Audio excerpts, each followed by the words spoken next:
자, 여러분 안녕하십니까? 반갑습니다. 자, 오늘은 제 35강이 되겠습니다.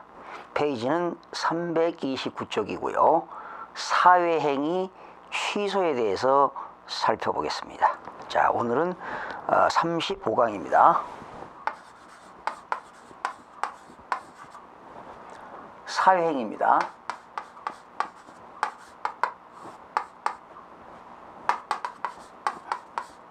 사회행위.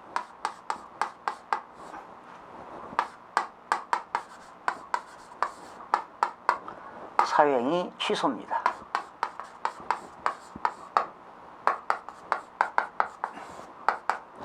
자, 이 사자가 무슨 사자입니까, 여러분? 속일 사자죠. 해자는 해칠 해자입니다. 해칠 해자, 이 속일 사자입니다.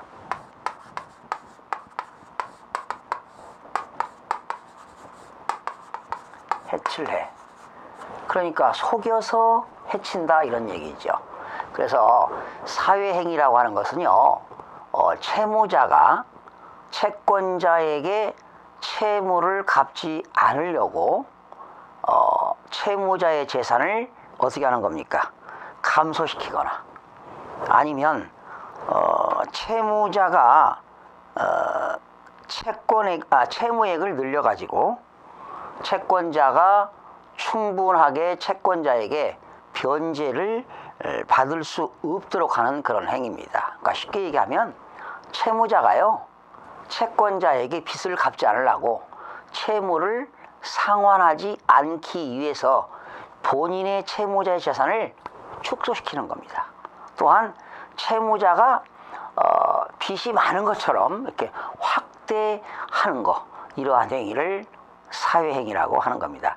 그 행위 자체는 당연히 취소가 되어야 되겠죠. 그러니까 쉬운 이야기로 채무자가 가지고 있던 부동산을 채권자에게 채무를 상환하지 않으려고 어떻게 하는 겁니까?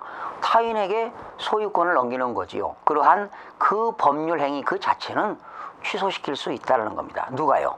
채권자가 취소할 수 있습니다. 그런 것이 채권자 취소권이 되겠습니다. 나중에 설명하기로 하고요. 우선 여러분들이 좀 쉽게 이해할 수 있도록 그 경매 나온 사례를 가지고 한번 살펴보도록 하겠습니다. 우선 등기부를 좀 등기부를 보는 방법을 좀 공부해 볼까요? 사회행위 취소. 자, 이렇게 등기부를 보시게 되면 뭐합니까? 순위가 나오죠. 순위번호. 그리고 등기 목적이 나오고요. 그리고 접수 연월이 나오죠. 그리고 등기 원인이 나옵니다. 그리고 권리자 및 기타 사항. 뭐 이런 것들이 이제 등기부 순서가 되겠는데요. 만약에 순위 번호가 4번이라고 한번 해보겠습니다. 4번. 소유권 이전. 맞습니다. 그리고 접수 연월일은 뭐 2011년이라고 합시다. 2011년. 등기 원인은요, 그 남편이 사망했어요. 그리고 배우자가 있죠. 배우자는 민법상 상속 지분이 1.5, 자녀들은 다 1이잖아요. 그런데 남편이 사망했을 때 배우자와 자녀들이 지분별로 상속을 받으면 이게 법정 상속이지요. 그런데 자녀들은 다 자녀가 3명이거든요. 근데 자녀들이 상속을 포기하고 배우자가 다 상속을 받았다면 이거는 협의 상속이 되겠습니다. 협의 상속. 그래서 이제 여기 소유자 암흑개가 나오겠죠. 그런데 배우자는 1.5를 갖고요. 자녀가 111, 자녀가 3명이면 4.5가 되죠. 배우자는 4.5분의 1.5, 자녀들은 4.5분의 1이니까 배우자는 9분의 3이 되겠고 자녀들은 9분의 2가 되겠습니다. 이런 거 많이 공부하셨을 겁니다. 그런데 이때 소유자가 9분의 9를 다 가졌어요. 배우자가 9분의 9를 다 가졌습니다. 다 가졌어요. 그리고 이제 그 자녀들 3명이 상속을 포기했잖아요. 그쵸? 그런데 상속을 포기한 이유가 있어요. 상속을 받게 되면 채권자가 내 재산을 압류해 가지고 경매를 신청할 것이다. 그러니 나는 상속을 포기한 게 어머니에게 진짜 주기 위해서 포기한 게 아니죠. 본인이 채무가 있으니까 채무를 상환하지 않을 목적으로, 즉 채권자에게 피해를 줄 목적으로 상속을 포기했네요. 역시 이것도 사회행위에 들어갑니다. 그래서 우선 4-1번이 있는데 이따가 설명하기로 5번으로 넘어갑니다. 이 4번이 주등기라면 4-1번은 뭡니까? 부기등기죠. 그래서 우선 5번을 한번 보시겠습니다. 5번에서 말이죠. 그 채권자가 소유권 일부 9분의 2만큼 가처분을 걸었습니다. 일부 9분의 2, 그러니까 자녀가 상속받을 건데 9분의 2만큼 가처분을 걸었습니다. 이게 언제냐면 2011년 돌아갑시다. 그냥. 그리고 등기 원인은 가처분 결정이 됩니다.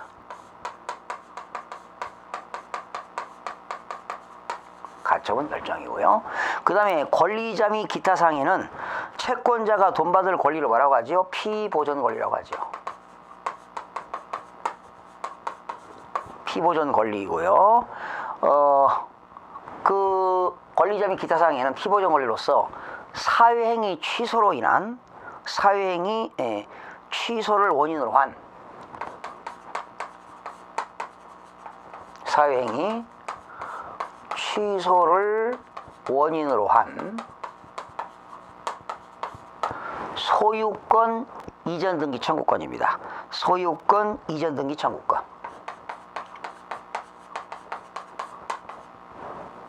소유권 이전 등기 청구권.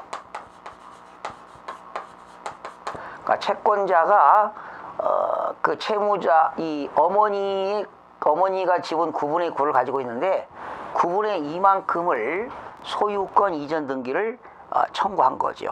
누가? 채권자가. 상속인을 상대로 해서요. 자, 그래가지고 4-1번에서 부기 등기가 됐는데요. 등기 목적이 소유권 경쟁이 됐습니다. 여기 4번. 지금 4번에 어머니 앞으로 등기가 다 되어 있잖아요. 그런데 4번에서 소유권 경정이 됐습니다. 일부가 경정, 바뀌었다는 거죠. 경정됐다. 언제? 2012년도. 그리고 등기 원인은 사회행위 취소로 됐습니다.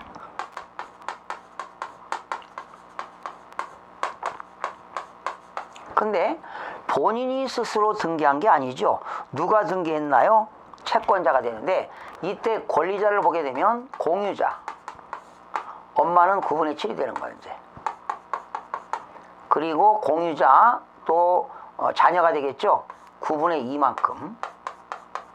요게 등기가 된 거지요. 근데 그 상속인이 등기한 게 아니죠. 어떻게 된 겁니까? 누가 등기한 거예요? 대의자가 따로 있었어요. 대의자가. 대신 등기한 사람. 어느 은행이었어요?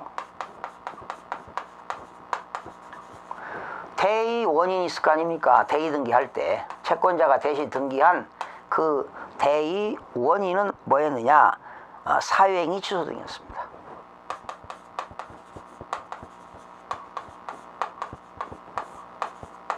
그러니까 이거는 아버지가 돌아가셨는데요. 상속 등기를 안 한 이유는 뭡니까? 본인이 빚이 있으니까 상속 등기 한들 채권자가 뺏어가는 거 아닙니까? 채권을 회수해 가니까 결과적으로 상속인이 상속을 포기하고 어머니한테 다 상속을 준 겁니다. 이게 협의상속이었죠. 그런데 채권자가 이거 다 조사하는 거지요. 채무자의 재산 그 조회를 해봤더니 아버지가 돌아가셨는데 상속인이 상속을 포기한 거더라. 이때 사회행위 취소로 가처분을 거는 거예요. 소유권 이전 등기 청구권 9분의 2만큼을. 그렇죠? 그래서 소유권 경정 등기를 해서 이제 9분의 2만큼 등기했으니까 9분의 2만큼 강제경매나 의무경매를 이제 은행에서 신청해서 채권을 회수하게 되는 겁니다. 자, 그러면 여러분 329쪽을 보시기 전에요. 330쪽을 잠깐 보실까요? 자, 지금은 이제 그런 흐름을 알기 위해서요. 그 등기부에 올라가는 그런 사회행위 취소에 대한 그러한 등기부를 살펴봤고요. 자, 여러분들이 이제 어디를 보시느냐면 330쪽 보시면 330쪽 민법 406조가 나왔네요.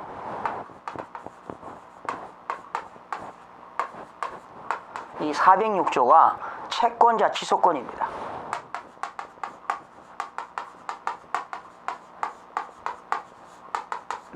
채권자가 채무자의 법률 행위에 대해서 법원에다가 원상복귀라든가 또는 그 법률 행위를 취소할 수 있습니다. 또 원상 취소라든가 원상 회복을 법원에다가 청구할 수 있는 것이 406조가 되겠습니다. 여러분 보실까요? 채무자는 채권자를 해함을 알고 재산권을 목적으로 한 법률 행위를 할 때는 채권자는 그 취소 및 원상 회복을 법원에 청구할 수가 있다. 이렇게 나와 있습니다. 그런데 그 채권자 취소권은 채권자가 취소 원인을 안 날로부터 1년이고요. 취소 원인을 안 날로부터 그리고 법률 행위가 있는 날로부터 5년 이내에 법원에다가 제기할 수가 있습니다. 채권자 취소권을 제기할 수 있다는 얘기죠. 그렇게 되면 민법 407조 채권자 취소권의 효력은 어떻게 되느냐? 그렇죠. 채권자가 채무자가 한 법률 행위에 대해서 법원에다가 취소하거나 원상 회복은 모든 채권자의 이익을 위하여 당연히 효력이 있게 되는 겁니다. 그리고 민법 741조가 뭐냐? 부당이득의 내용이죠. 741조가 부당이득의 내용입니다.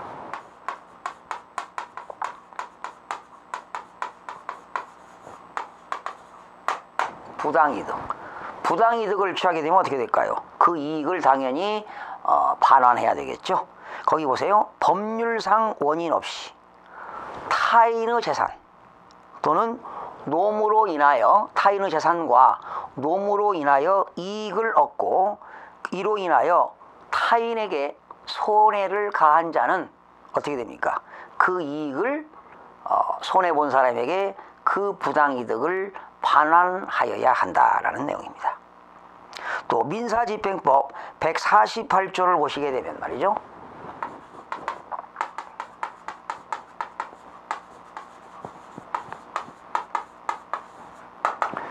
민사집행법 148조를 보게 되면 배당받을 채권자의 범위가 나옵니다.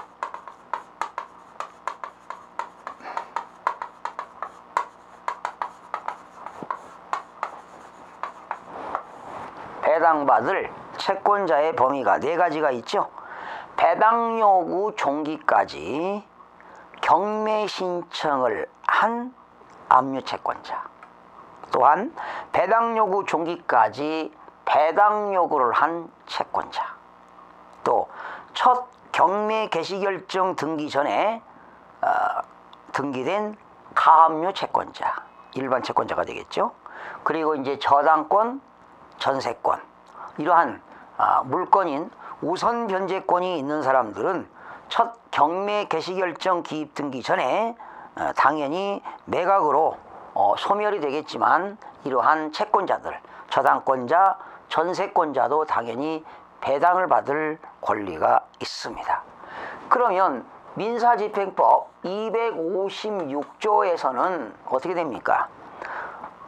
사법보좌관이 배당표를 작성해서 배당표 작성과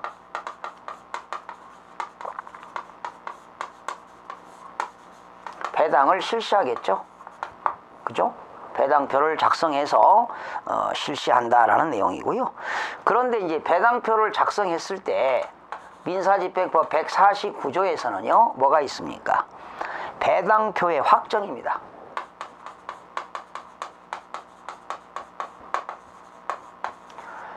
배당표를 작성해 가지고 배당표를 확정하는데요. 법원은 말이죠. 채권자 또는 채무자에게 보여주기 위해서 배당기일 며칠 전이요? 3일 전. 배당표의 확정은 배당기일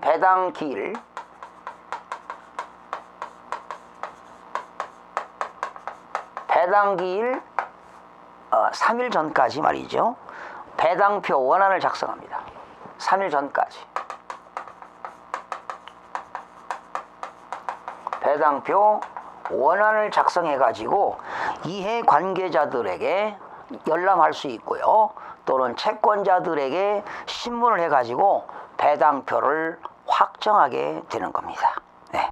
그리고 배당표를 배당표 원안을 작성해 가지고 3일 전부터 작성해 가지고 법원에 비치하도록 되어 있습니다. 그죠? 그러니까 여러분들이 채권자라고 한다면 배당기일 3일 전에 법원에 가셔서 열람할 수가 있겠죠? 배당표 원안을. 네. 그런데 배당표 원안을 봤더니 내가 받을 금액보다 적게 원안이 되어 있다면 당연히 배당에 대한 이의를 제기해야 되겠습니다. 또한 법원은 출석한 이해관계인과 배당을 요구한 채권자를 신문하여 배당표를 확정하도록 되어 있습니다. 뭐 이런 내용이 있습니다. 자, 그러면 이 사유행위 취소에 대한 판시상을 좀 보시겠습니다. 자, 판시상을 보겠는데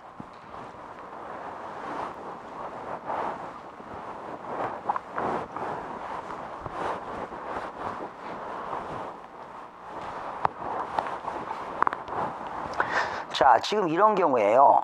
여기 이제 채무자가 있습니다. 돈 빌려온 채무자. 채무자가 근저당권 설정자가 되겠죠.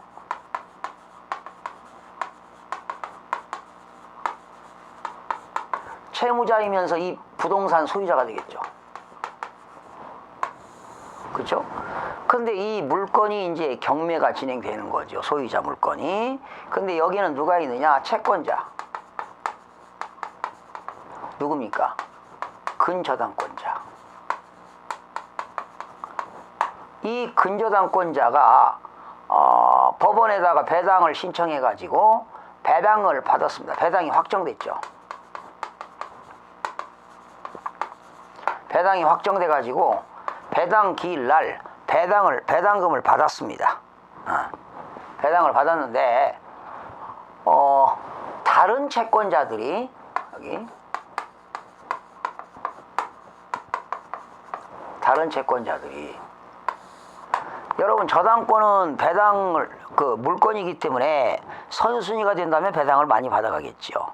이제 여기 다른 채권자들은 후순위 채권자들입니다.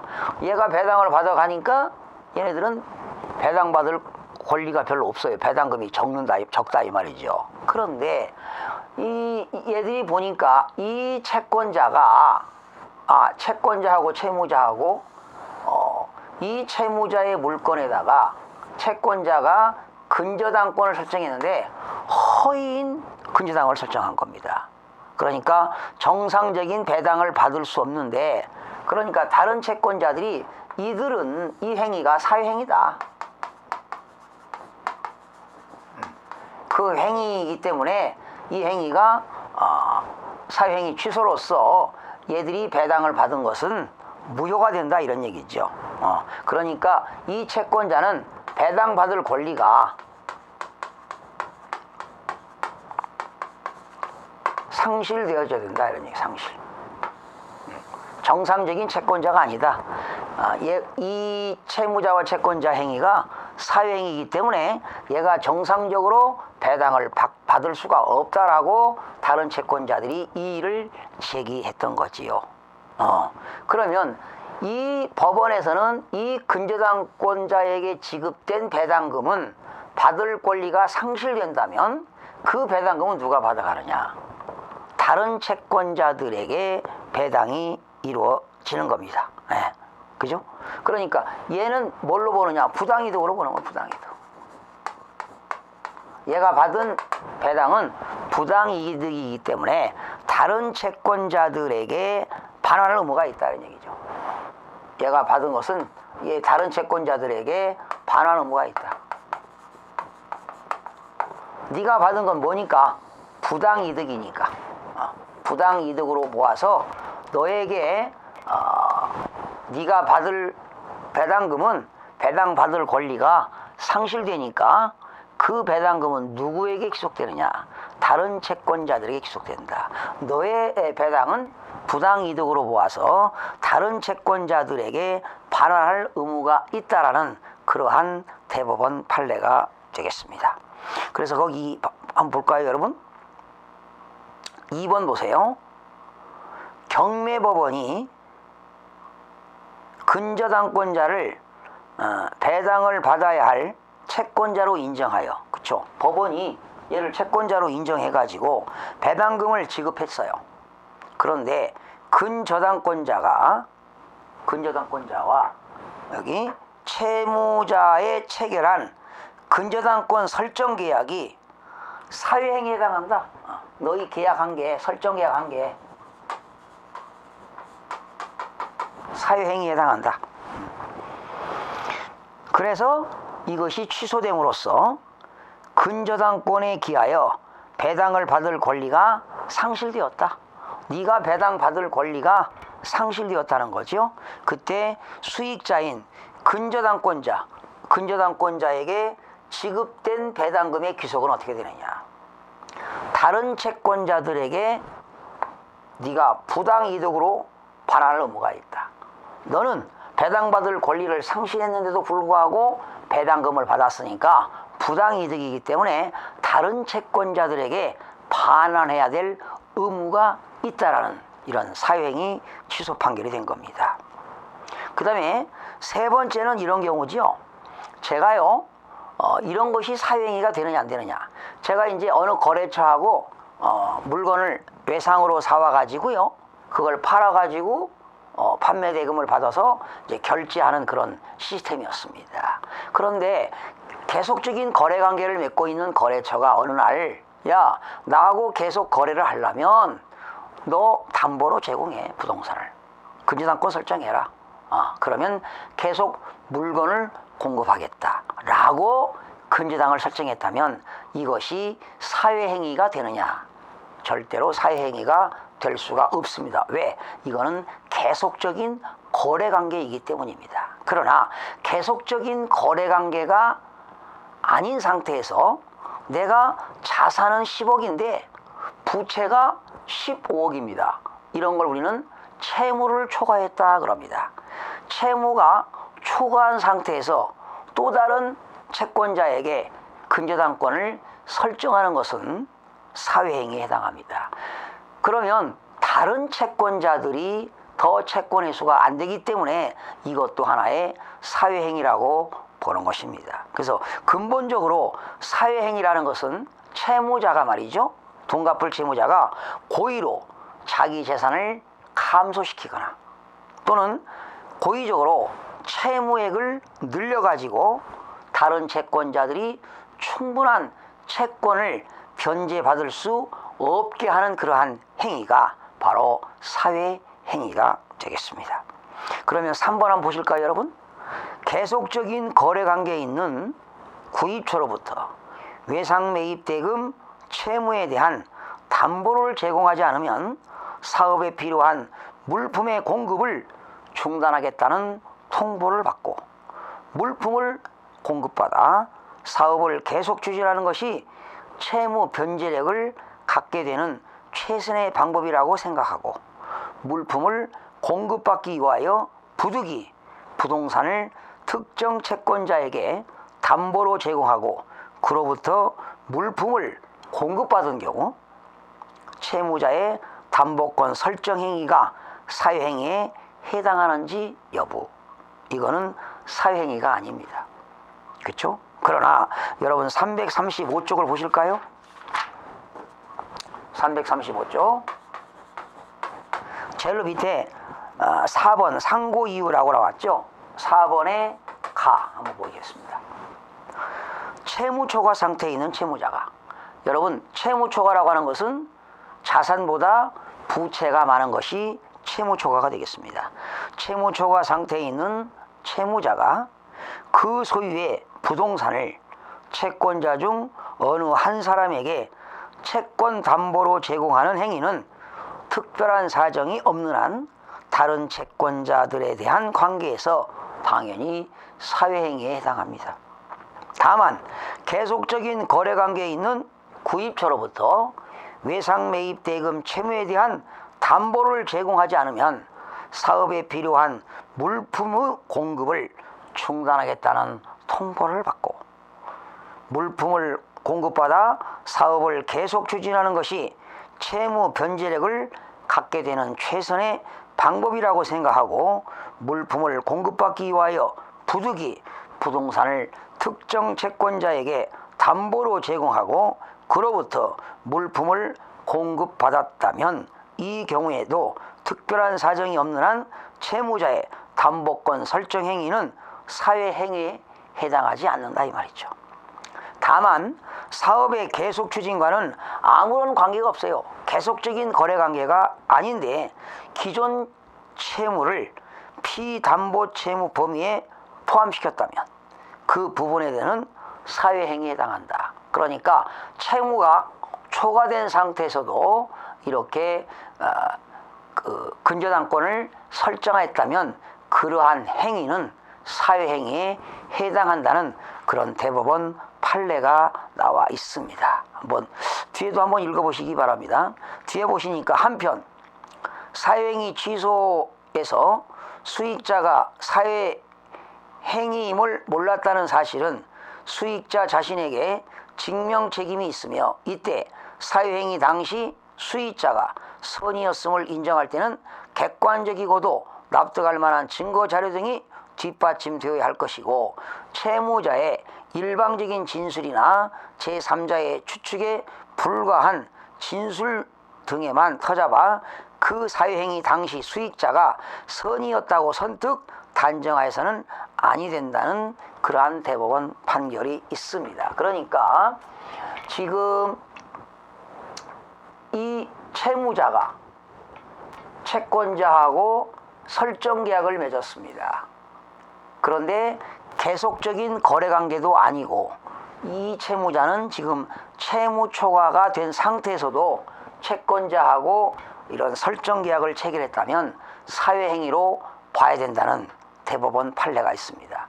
그렇게 되면 후순위 권리자들은 이 때문에 어떻게 됩니까?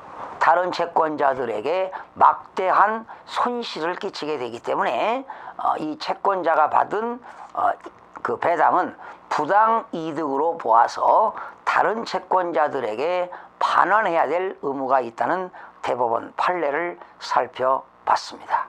여러분 다음 시간에는 또 38강 이제 6강 7강 공부했고요. 38강 36강은 토지의 인도, 그리고 37강은 집행에 관한 이의가 되겠고요. 그리고 38강 강제집행 정지, 이런 순서대로 학습하는 시간을 갖도록 하겠습니다. 여러분 다음 시간에 뵙겠습니다.